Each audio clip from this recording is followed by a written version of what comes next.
இந்த காணொளியில பார்க்கக்கூடிய குழந்தை பிறந்து 11 மாதம் தான் ஆகிறது.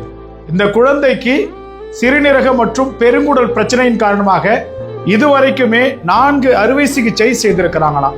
மேலும் அந்த குழந்தை உயிர் வாழ்வதற்கு இன்னும் 2 அறுவை சிகிச்சை செய்ய வேண்டியிருக்குதுன்னு சொல்லிட்டு மருத்துவமனை தரப்புல சொல்லி இருக்கிறாங்களாம்.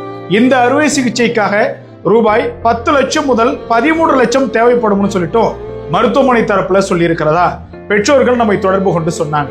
ஒரு நடுத்தர குடும்பத்தை சார்ந்த அந்த குடும்பம் இந்த குழந்தையை காப்பாற்றுவதற்காக, இந்த குழந்தையை உயிர்ப்பிக்க வைக்க வேண்டும் என்பதற்காக போராடிக்கிட்டு இருக்கிறாங்க. இந்த தருணத்துல தான் நமக்கு தொடர்பு கொண்டு நம்மள ஒரு காணொலி போட சொன்னாங்க. ஏதோ போட்டீங்கன்னா உங்களால முடிஞ்சது ஒரு 4 பேர் பார்ப்பாங்க, ஏதோ எங்களுக்கு கொடுப்பாங்க, எங்க குழந்தையை காப்பாற்றுறதுக்கு அது ஒரு சௌரியமா இருக்குன்னு சொல்றாங்க. ஆகையினால இந்த காணொலியை நாம இங்க பதிவு செய்யறோம். இந்த காணொலியில அவங்களுடைய பேரண்ட்ஸோடைய phone number, GPay number, PhonePe number, account number எல்லாமே இருக்குது.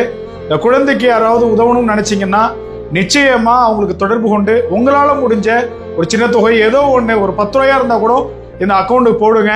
அந்த குழந்தையை நாம் இந்த மண்ணிலே உயிர் வாழ வைக்க போராடுவோம். நம்மால் முடிந்ததை நாம் அந்த குழந்தைக்கு செய்வோம். என்னால் முடிந்ததை நான் அனுப்பியிருக்கிறேன். உங்களால முடிந்ததையும் நீங்க அனுப்புங்க. நன்றி, வணக்கம். அவசியம் இந்த பகிர்வை, இந்த காணொலியை எல்லோருமே பகிருங்க. உங்களுடைய ஒவ்வொரு பகிர்வும் அந்த குழந்தையினுடைய உயிரை காப்பாற்றுவதற்கு அவசியமா விளங்கும்.